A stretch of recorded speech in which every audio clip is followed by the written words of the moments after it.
சுவாமி விவேகானந்தரின் சொற்பொழிவுகள். இந்த சொற்பொழிவின் தலைப்பு எனது குருநாதர். தர்மம் குன்றி அதர்மம் மேலோங்கும் போதெல்லாம் மனித குலத்திற்கு உதவுவதற்காக நான் கீழே வருகிறேன் என்று பகவத்கீதையில் ஸ்ரீ கிருஷ்ணர் கூறுகிறார். வளர்ச்சியின் காரணமாகவும் புதிய சூழ்நிலைகளின் காரணமாகவும் எப்போது இந்த உலகில் ஒரு புதிய சீரமைப்பு தேவைப்படுகிறதோ அப்போது ஒரு சக்தி அலை தோன்றுகிறது. பௌதிகம், ஆன்மீகம் ஆகிய இரண்டு தளங்களிலும் மனிதன் இயங்கிக் கொண்டிருப்பதால் இந்த சீரமைப்பு அலைகள் இரண்டு தளங்களிலும் தோன்றுகின்றன. ஒரு பக்கம், அதாவது பௌதிக தளத்தை சரிக்கட்டும் வேளையில் ஐரோப்பா தான் தற்காலத்தில் முக்கிய அடிப்படையாக இருந்துள்ளது. மறுபக்கம் ஆன்மீக தளத்தை சரிக்கட்டும் வேளையில் உலக வரலாறு முழுவதிலும் ஆசியாதான் அடிப்படையாக இருந்துள்ளது. இன்று ஆன்மீகத் துறையில் இன்னும் ஒரு சீரமைப்பு தேவைப்படுகிறது. இன்று ஜடப்பொருட்களை பற்றிய கருத்துக்கள் புகழும் சக்தியும் பெற்று உச்சத்தில் உள்ளன. ஜடப்பொருட்களையே நாளுக்கு நாள் அதிகமாக நம்பிக்கொண்டிருப்பதால் மனிதன் தன் தெய்வீக இயல்பை மறக்கக்கூடிய நிலையில் இருக்கிறான். அதனால் பணம் பண்ணும் எந்திரமாக மாறக்கூடிய நிலையில் இருக்கிறான். எனவே ஆன்மீகத் துறையில் ஒரு சீர்திருத்தம் தேவைப்படுகிறது. குரல் உலைத்துவிட்டது. சூழ்ந்து வரும் உலகாயுத மேகங்களை விரட்டுவதற்கான சக்தி வந்து கொண்டிருக்கிறது. சக்தியை இயக்கியாகிவிட்டது. மனிதனுக்கு அவனுடைய தெய்வீக இயல்பை அது நினைவுறுத்தும் நாள் வெகு தொலைவில் இல்லை. மீண்டும் இந்த சக்தி தோன்றப்போவது ஆசியாவில்தான். வேலையை பகிர்ந்து செய்வது என்ற திட்டத்தின் அடிப்படையில் உலகம் உள்ளது. எல்லா உடைமைகளும் ஒரு மனிதனிடமே இருக்க வேண்டும் என்பது நடக்காத காரியம். இருந்தாலும் நாம் எவ்வளவு முட்டாள்தனமாக இருக்கிறோம். குழந்தை தான் வைத்து கொண்டிருக்கும் பொம்மைதான் உலகிலேயே எல்லோரும் விரும்பும் பொருள் என்று தன் அறியாமையால் நினைக்கிறது. அவ்வாறே பௌதிக ஆற்றல் அதிகம் கொண்டுள்ள ஒரு நாடு ஆசைப்பட வேண்டியது அந்த ஆற்றல் ஒன்றுதான். முன்னேற்றம் என்றால் அது ஒன்றுதான். நாகரிகம் என்பதும் அதுதான் என்று நினைக்கிறது. மற்ற நாடுகள் அந்த சக்திக்கு ஆசைப்படாமல் இருந்தால், அதை தங்களிடம் வைத்து கொள்ளாமல் இருந்தால் அவை வாழவே தகுதியற்றவை. அவை இருப்பதால் பயனில்லை என்று அந்த நாடு கருதுகிறது. இன்னொரு பக்கம் வெறும் உலகாயுத நாகரிகம் முற்றிலுமாக பயனற்றது என்று வேறொரு நாடு நினைக்கலாம். முன்பொரு முறை கீழ்த்திசை நாடுகளிலிருந்துதான் ஒரு குரல் எழுந்து, மனிதனிடம் உலகத்தின் உடைமைகள் அனைத்தும் இருந்தும் அவனிடம் ஆன்மீகம் இல்லையென்றால் என்ன பயன் என்று உலகத்திற்கு சொல்லியது. இதுதான் கீழ்த்திசை நாடுகளின் லட்சியம். மற்றது மேல்திசை நாடுகளின் லட்சியம். இந்த இரண்டின் லட்சியங்களும் சிறப்பு மிக்கவை, பெருமை வாய்ந்தவை.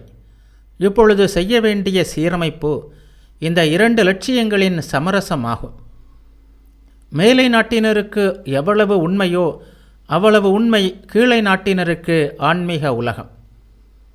தான் வேண்டுவது, எதிர்பார்ப்பது எல்லாவற்றையும் கீழை நாட்டான் ஆன்மீக உலகில் காண்கிறான். வாழ்க்கையை அவனுக்கு உண்மையாக்குகின்ற அனைத்தையும் அவன் அந்த உலகில் பார்க்கிறான். அவன் கனவுலகில் வாழ்வதாக மேலை நாட்டான் நினைக்கிறான். கீழை நாட்டானோ மேலை நாட்டான்தான் கனவுலகில் வாழ்வதாக, அழியக்கூடிய பொம்மைகளை வைத்து விளையாடி கொண்டிருப்பதாக நினைக்கிறான். வயது வந்த ஆண்களும் பெண்களும் கூட தாங்கள் இன்றோ நாளையோ விட்டு செல்ல வேண்டிய கையளவு ஜடப்பொருட்களை அவ்வளவு பிரமாதப்படுத்துகிறார்களே என்று சிரிக்கிறான். கனவு காண்பவர்கள் என்று இருவரும் ஒருவரை ஒருவர் கூறுகிறார்கள். ஆனால் மனித குலம் முன்னேறுவதற்கு மேலை நாட்டின் லட்சியம் எவ்வளவு அவசியமோ அந்த அளவு கீழை நாட்டின் லட்சியமும் அவசியம்.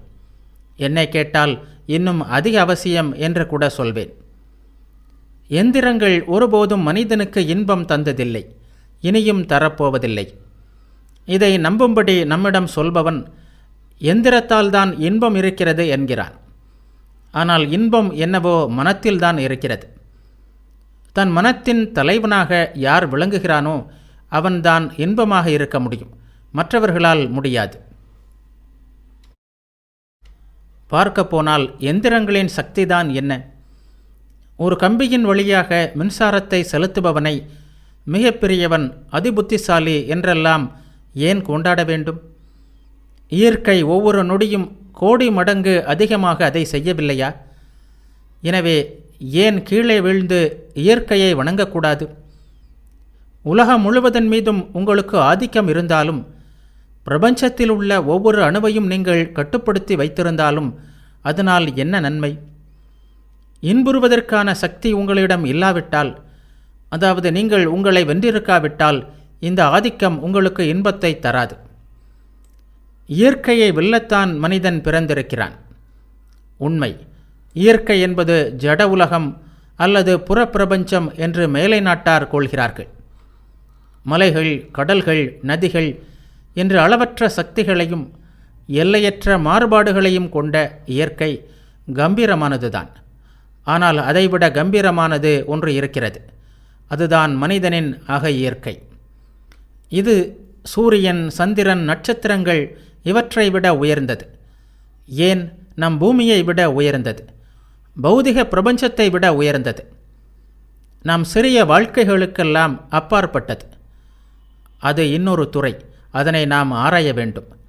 மற்ற துறையில் மேலை நாட்டவர் சிறந்து விளங்குவது போல் இந்த துறையில் கீழை நாட்டவர் சிறந்து விளங்குகிறார்கள். ஆகவே ஆன்மீகத் துறையை சீரமைக்க வேண்டுமானால் அது கீழை நாட்டிலிருந்து தான் வரவேண்டும் என்பது பொருத்தமே. அவ்வாறே கீழை நாட்டான் எந்திரங்கள் தயாரிப்பதை தெரிந்து கொள்ள விரும்பினால் அவன் மேலை நாட்டாரின் காலடியில் உட்கார்ந்து கற்றுக்கொள்ள வேண்டும் என்பதும் பொருத்தமே. மேலை நாட்டான் ஆன்மீகம், கடவுள், ஆன்மா, பிரபஞ்ச இரகசியமும் உட்பொருளும் இவை பற்றியெல்லாம் அறிந்து கொள்ள விரும்பினால் அவன் கீழை நாட்டினரின் காலடியில் அமர்ந்து கற்க வேண்டும். இந்தியாவில் ஆன்மீக அலையை தோற்றுவித்த ஒருவரின் வாழ்க்கையை பற்றி நான் உங்களுக்கு சொல்லப்போகிறேன். வாழ்க்கையை சொல்வதற்கு முன்னர் இந்தியாவின் இரகசியம் என்ன, இந்தியாவின் பொருள் என்ன என்பதையும் சொல்ல விரும்புகிறேன்.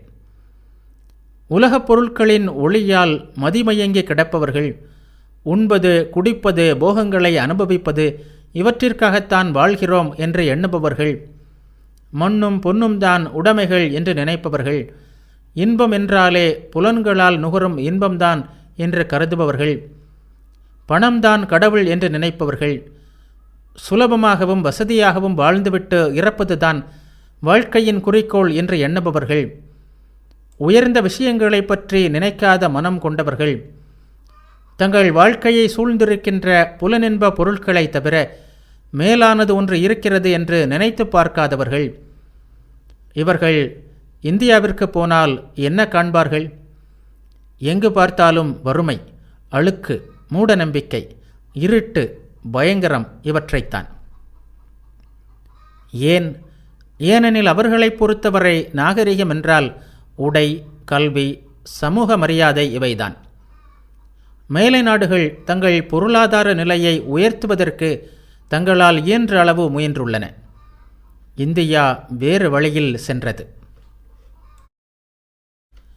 யாரையும் வெல்வதற்காக தங்கள் நாட்டின் எல்லைகளை தாண்டி செல்லாதவர்கள், பிறர் பொருளுக்கு ஆசைப்படாதவர்கள் உலக வரலாற்றிலேயே இந்தியர்கள் மட்டும்தான். அவர்களிடம் இருந்த ஒரே தவறு என்னவென்றால் அவர்களுடைய நிலங்கள் வளம் மிக்கவையாக இருந்தன. அவர்கள் மிகவும் உழைத்து பாடுபட்டு பணம் சம்பாதித்தனர். அது பிற நாட்டினர் அங்கு புகுந்து அவர்களை அழிக்கும்படி ஆசை காட்டியது போலாகிவிட்டது.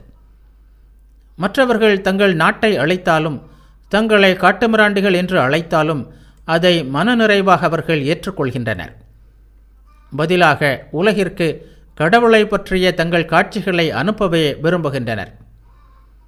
மனித இயல்பின் இரகசியங்களை உலகிற்கு வெளிப்படுத்த விரும்புகின்றனர். உண்மை மனிதனை மறைத்து கொண்டிருக்கும் திரையை கிழிக்க விரும்புகின்றனர். ஏனெனில் அவர்கள் கனவை அறிந்தவர்கள்.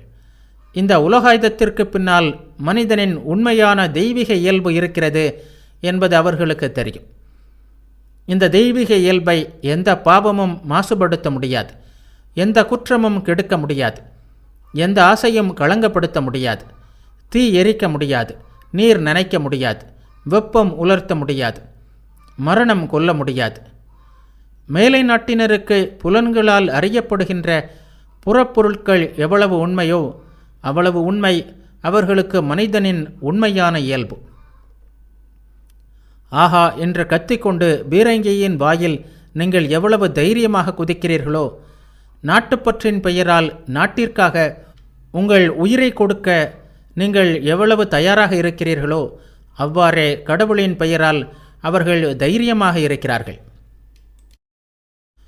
அங்குதான் மனிதன் இந்த உலகம் வெறும் கருத்துக்களால் ஆனது, எல்லாம் கனவு என்று சொல்லிவிட்டு தான் சொல்வதும் நம்புவதும் உண்மை என்று நிரூபிக்க தன் உடைகளையும் உடைமைகளையும் தூக்கி எறிகிறான். அங்குதான் மனிதன் வாழ்க்கை என்றென்றும் உள்ளது என்று தெரிந்ததும் ஒரு நதிக்கரையில் அமர்ந்து நீங்கள் ஒரு சிறு துரும்பை தூக்கி எறிவது போல் தன் உடம்பை துரைக்கிறான். சாவை ஏதோ தங்கள் சகோதரனைப் போல் எதிர்நோக்க தயாராக இருக்கிறார்களே, அதில்தான் இருக்கிறது அவர்களின் வீரம். ஏனெனில் அவர்களுக்கு நிச்சயமாக சாவே கிடையாது என்பது அவர்களுக்கு தெரியும். பல 100 ஆண்டுகளாக அடக்குமுறைக்கும் அந்நியரின் படையெடுப்புகளுக்கும் கொடுமைகளுக்கும் உட்படுத்தப்பட்ட அவர்கள் இன்னும் வெல்லப்படாமல் வலிமையுடன் இருப்பதற்கு இதுதான் காரணம். இந்தியா இன்றும் வாழ்கிறது. மிக கொடுமையான சீரழிவு ஏற்பட்ட காலத்திலும் அங்கே பெரிய மகான்கள் தோன்றாமல் இருந்ததில்லை. மேலை நாடுகள் அரசியலிலும் அறிவியலிலும் பெரிய மேதைகளை தோற்றுவிப்பது போல் ஆசியா ஆன்மீகத் துறையில் மேதைகளை தோற்றுவிக்கிறது. இந்த நூற்றாண்டின் ஆரம்பத்தில் மேலை நாட்டு ஆதிக்கம் வெள்ளம் போல் இந்தியாவுக்குள் நுழைந்தது. மேலை படைவீரர்கள் கையில் கத்தையுடன் வந்தனர். முனிவர்களின் குழந்தைகளை பார்த்து காட்டுமிராண்டிகள் என்றும் கனவு காணும் கூட்டம் என்றும் அவர்களுடைய மதம் வெறும் புராண கதை என்றும் கூறினர். கடவுள், ஆன்மா என்பவற்றையெல்லாம் கண்டறிய அவர்கள் வருந்திக் கொண்டிருந்தார்களே, அவையெல்லாம் பொருளற்ற வெறும் சொற்கள் என்றனர். ஆயிரக்கணக்கான வருடங்களாக அவர்கள் உழைத்ததெல்லாம் வீண். ஆயிரக்கணக்கான வருடங்களாக அவர்கள் மேற்கொண்ட கடுமையான துறவு எல்லாமே வீண் என்றனர். அதை கேட்டனர் நமது பல்கலைக்கழக இளைஞர்கள். இதுவரை இருந்து வந்த தேசிய வாழ்வு வீண்தானா? மீண்டும் மேலை நாட்டு பாணியில் வாழ்க்கையை புதிதாக தொடங்க வேண்டுமா? தங்கள் பழைய நூல்களை கிழித்தெறிய வேண்டுமா? தங்கள் தத்துவங்களை கொளுத்த வேண்டுமா? தங்கள் குருமார்களை துரத்த வேண்டுமா? தங்கள் கோயில்களை இடித்து தள்ள வேண்டுமா என்றெல்லாம் அவர்கள் குழம்பத் தொடங்கினார்கள். வாளாலும் துப்பாக்கியாலும் தங்கள் மதத்தை நிரூபித்த மேலை நாட்டு வெற்றி வீரர்கள் இவர்களின் பழைய நெறிகளெல்லாம் மூட நம்பிக்கைகளும் உருவ வழிபாடுகளுமே என்றெல்லாம் கூறினர். மேலை முறையில் ஆரம்பிக்கப்பட்ட புதிய பள்ளிகளில் படித்த குழந்தைகள் இந்த கருத்துக்களை தங்கள் குழந்தை பருவத்திலிருந்து அப்படியே நம்ப ஆரம்பித்தார்கள். எனவே அவர்களின் மனதில் சந்தேகங்கள் ஏற்பட்டதில் ஆச்சரியமில்லை. ஆனால் மூடநம்பிக்கையை தூக்கி எறிந்துவிட்டு உண்மையை தேடுவதற்கு பதிலாக மேலை நாடு என்ன சொல்கிறது என்பது உண்மையின் உரைக்கல்லாகிவிட்டது. குருமார்கள் போக வேண்டும், வேதங்களை எரிக்க வேண்டும், ஏனெனில் மேலை நாடு அப்படி சொல்கிறது என்று கூறினார்கள். இதன் காரணமாக ஏற்பட்ட கொந்தளிப்பினால் சீர்திருத்தங்கள் என்று கூறப்படுகின்றனவே அந்த அலைகள் இந்தியாவில் தோன்றின. நீங்கள் உண்மையான சீர்திருத்தவாதியாக இருக்க விரும்பினால் 3 அம்சங்கள் இன்றியமையாதவை. முதலில் உணர்ச்சி கொள்வது. உங்கள் சகோதரர்களுக்காக உண்மையிலேயே நீங்கள் உணர்ச்சி கொள்கிறீர்களா? உலகில் இத்தனை துன்பங்களும் அறியாமைகளும் இவ்வளவு மூட நம்பிக்கைகளும் இருக்கின்றனவே என்று நீங்கள் உண்மையிலேயே உணர்கிறீர்களா? மனிதர்கள் எல்லாம் உங்கள் சகோதரர்கள் என்று உண்மையிலேயே உணர்கிறீர்களா? இந்த எண்ணம் உங்கள் ஆளுமை முழுவதும் பாய்ந்து பரவி இருக்கிறதா? இது உங்கள் இரத்தத்துடன் ஓடுகிறதா? உங்கள் நரம்புகளில் இது துடிப்பை உண்டாக்குகிறதா? இது உங்கள் உடலில் உள்ள ஒவ்வொரு நரம்பிலும் நுண்ணிய பகுதியிலும் ஓடுகிறதா? இரக்க உணர்ச்சி உங்களிடம் நிறைந்திருக்கிறதா? இவையெல்லாம் இருந்தால் அதுதான் முதல் படி. அடுத்ததாக பரிகாரம் என்ன என்று நீங்கள் சிந்திக்க வேண்டும். பழைய கருத்துக்கள் எல்லாம் மூட நம்பிக்கைகளாக இருக்கலாம். ஆனால் இந்த மூட நம்பிக்கைகளின் குவியலுக்குள்ளேயே உண்மை என்னும் தங்கக்கட்டிகள் உள்ளன. மாசுகளை நீக்கிவிட்டு தங்கத்தை மட்டும் எடுப்பதற்கு ஏதாவது வழி கண்டுபிடித்துள்ளீர்களா? அப்படி கண்டுபிடித்திருந்தால் அதுதான் இரண்டாவது படி. இன்னொன்றும் அவசியம். உங்கள் நோக்கம் என்ன? பேராசையோ, பணத்தாசையோ, புகழ் ஆர்வமோ, அதிகார வெறியோ உங்களை தூண்டவில்லை என்பது நிச்சயம்தானே? உலகம் முழுவதுமே உங்களை நசுக்க விரும்பினாலும் நீங்கள் உங்கள் லட்சியத்தை பற்றி கொண்டு தொடர்ந்து வேலை செய்ய முடியும் என்ற நம்பிக்கை இருக்கிறதா? உங்களுக்கு வேண்டியது என்ன என்று தெரிந்து அந்த கடமையை நீங்கள் செய்யும்போது உயிரே போவதாக இருந்தாலும் அதையே செய்வீர்களா? இந்த உறுதி உங்களுக்கு இருக்கிறதா? எங்கள் உயிர் உள்ளதுவரை நாங்கள் விடாமல் உழைப்போம், எங்கள் இதயத்தின் கடைசி துடிப்பு வரை பாடுபடுவோம் என்று உங்களுக்கு நம்பிக்கை இருக்கிறதா? இவையெல்லாம் இருக்குமானால் நீங்கள் ஒரு உண்மையான சீர்திருத்தவாதி, ஒரு ஆச்சாரியர், ஒரு மகான், மனித குலத்திற்கே ஒரு வரப்பிரசாதம். ஆனால் மனிதன் பொறுமையற்றவன், முன் யோசனை இல்லாதவன். காத்திருக்கும் பொறுமை அவனுக்கு இல்லை. சற்று எதிர்காலத்தை பார்க்கும் சக்தியும் அவனுக்கு இல்லை.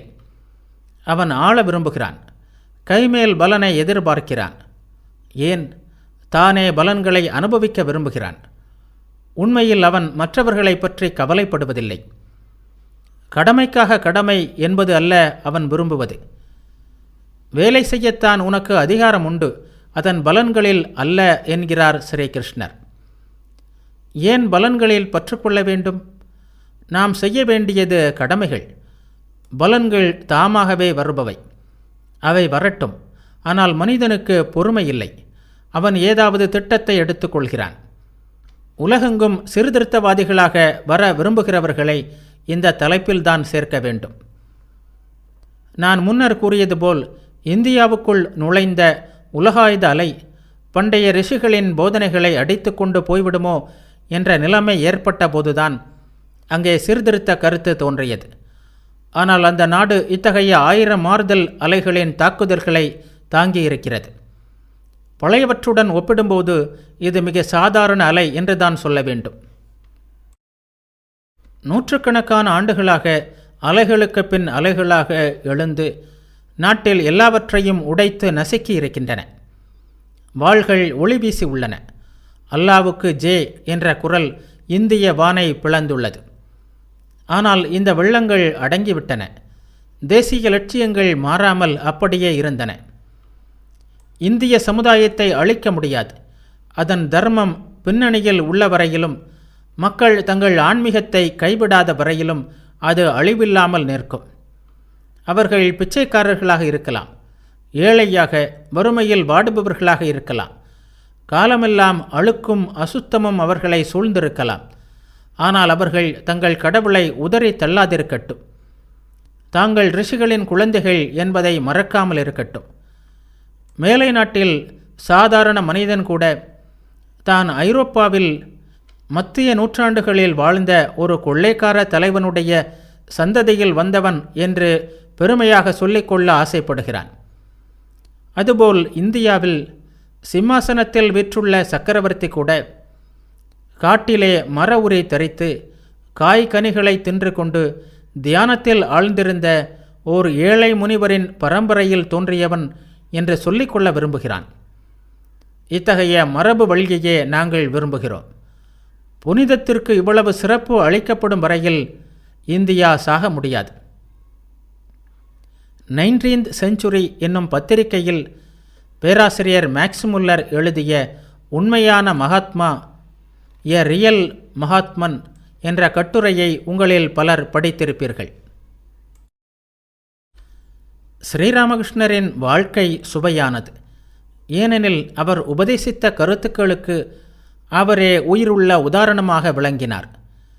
இந்திய சூழ்நிலையிலிருந்து முற்றிலும் மாறுபட்ட சூழ்நிலையில் வசிக்கும் மேலை நாட்டினராகிய உங்களுக்கு அவரது வரலாறு சற்று இன்பகரமாக தோன்றலாம். வேகமான வாழ்க்கை சூழ்நிலையில் உள்ள மேலை நாட்டின் முறைகளும் வழிகளும் இந்திய சூழ்நிலைகளிலிருந்து முற்றிலும் மாறுபட்டவை. ஒருவேளை அதன் காரணமாகவே அது இன்னும் அதிக சுவாரஸ்யமானதாக இருக்கலாம். ஏனெனில் நீங்கள் ஏற்கனவே கேட்ட செய்திகளுக்கு அது ஒரு புதிய ஒளியை கொடுக்கும்.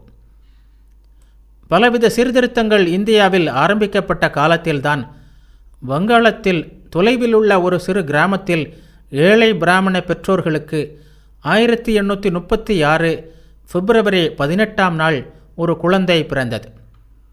தந்தையும் தாயும் மிகவும் வைதிகமானவர்கள். ஒரு உண்மையான வைதிக பிராமணனின் வாழ்க்கை இடையறாத தியாகம் நிறைந்தது. அவன் சில காரியங்களைத்தான் செய்ய வேண்டும்.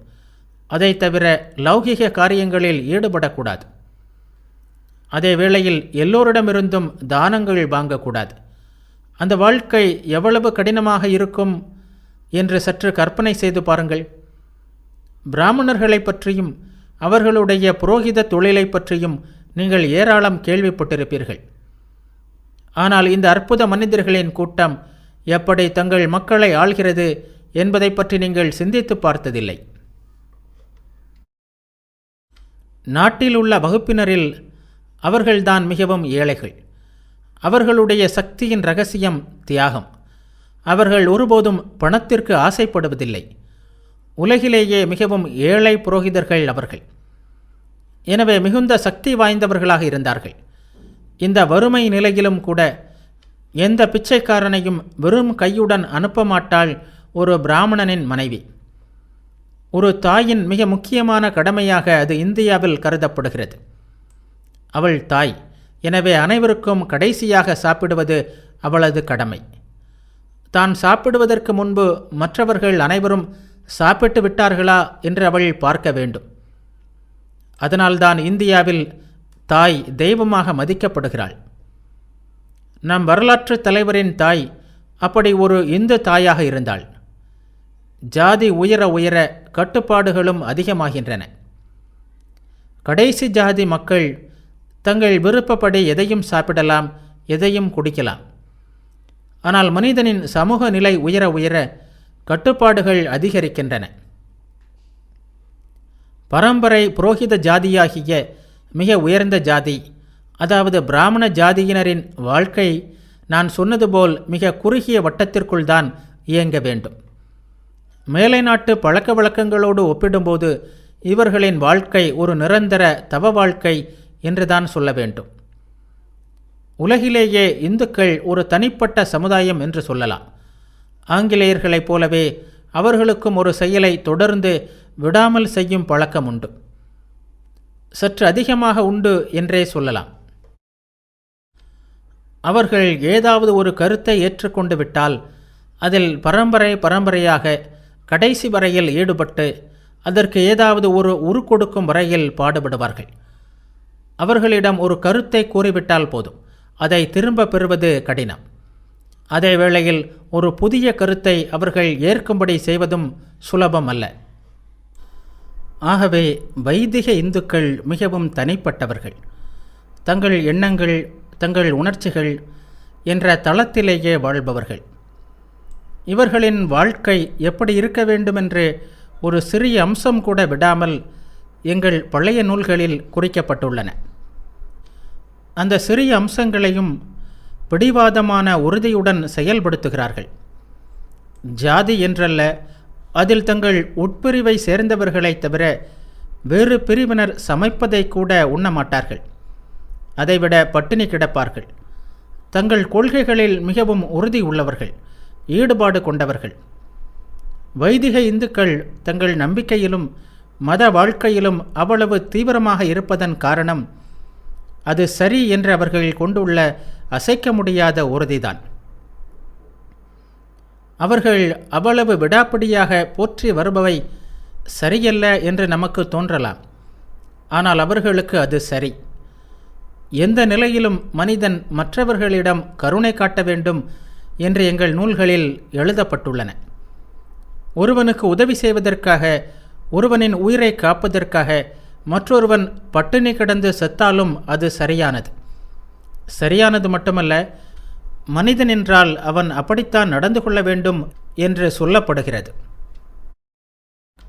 பிராமணர்கள் இதை மிக தீவிரமாக கடைபிடிக்க வேண்டும்.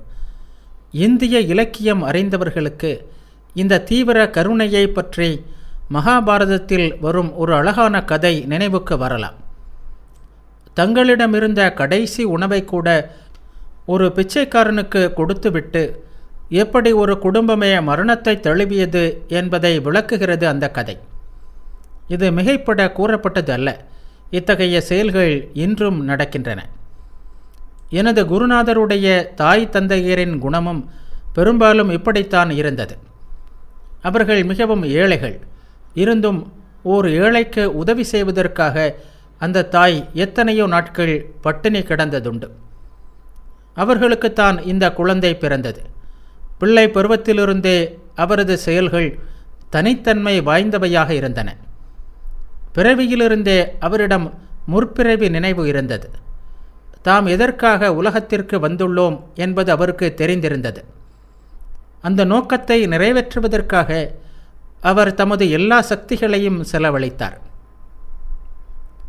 இளமையிலேயே அவர் தமது தந்தையை இழந்தார். அவரை பள்ளிக்கு அனுப்பினர். பிராமண சிறுவன் பள்ளி சென்றாக வேண்டும்.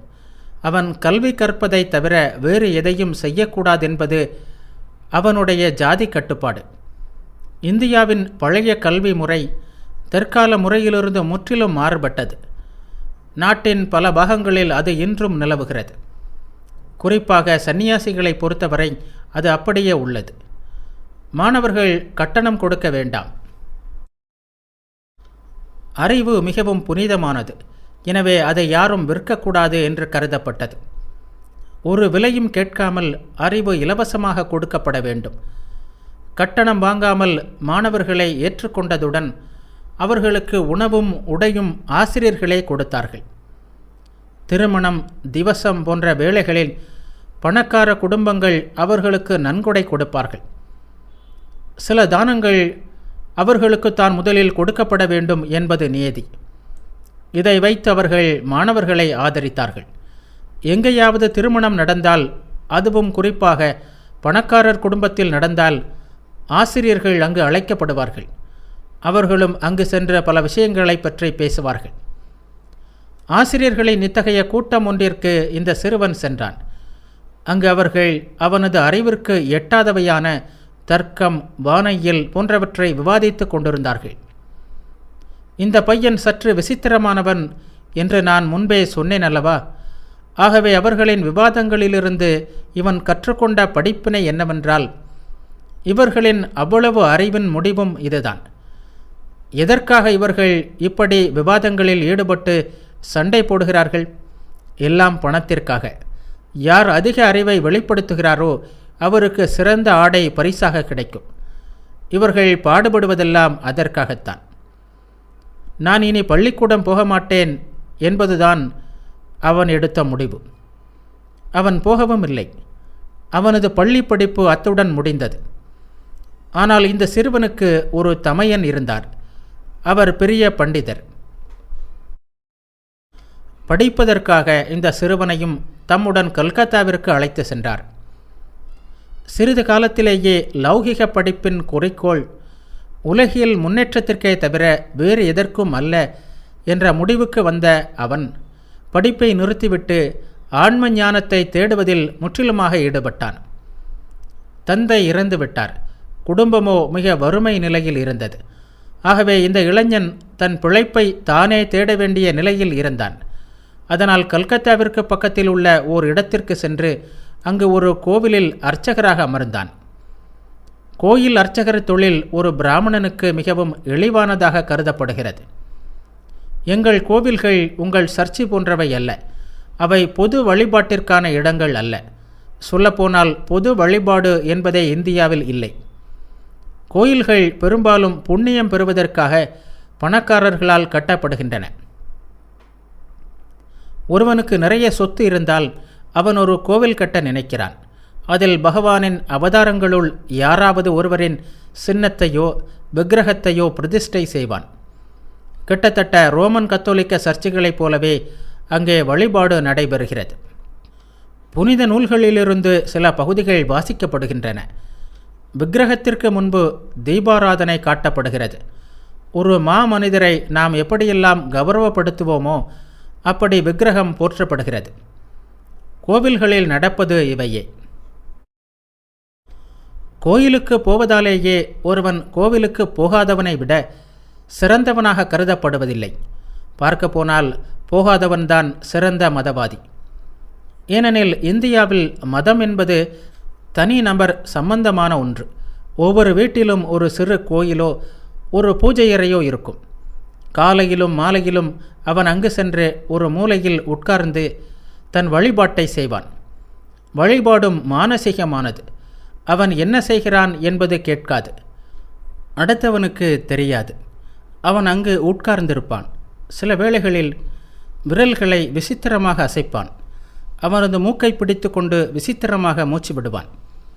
அதை தவிர அவன் என்ன செய்கிறான் என்று அவனது சகோதரனுக்கே தெரியாது. ஏன் அவனது மனைவிக்கே கூட தெரியாமல் இருக்கலாம். இவ்வாறு வழிபாடெல்லாம் வீட்டில் தனிப்பட்ட முறையில் நடக்கிறது.